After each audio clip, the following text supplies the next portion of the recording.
سلام بچه‌ها، چطورید؟ من علیرضا.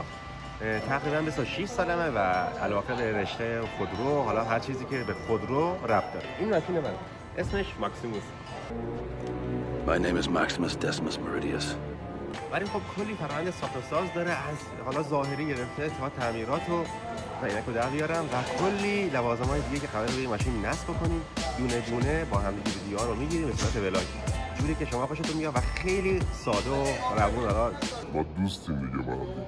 اینا رو میریم جلو میذاریم. بچه‌ها داخل ماشین من اینطوریه و کلی حالا ایده دارم برای حالا بازسازی کردن این ماشین. از حالا چرم میگم چرم جیر مثلا مثل حالت این روکش ها برای روی فرمون و کلی قطعات که قرار اینجا نصب بشه و دونه دونه با هم دیگه بلاگاشون رو میگیریم. یه موضوع دیگه اینجا هست بیاد.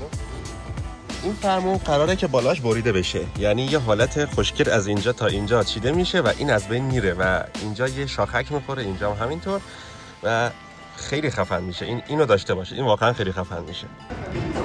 بچه‌ها همین این کاپوت همونطور که می‌بینی بعد اینجا کلی ایراد داره. این بدنش خیلی اتفاقای خفن قرارش ایجاد بشه و یه طرح خاص کاور رو داریم که فکر می‌کنم تو ایران مثلش نباشه و اونو می‌خوایم اجرا کنیم که خیلی خوب در میاد. در آخر بگم که من قدر تک تک شما رو میدونم. مرسی از همه حمایت‌هایی که قراره این راه حالا نصیب من بشه از طرف شما و اینکه من خیلی دوستتون دارم و مرسی. ویدیو بعدی رو تا 2-3 روز دیگه آپلود می‌کنم. مرسی.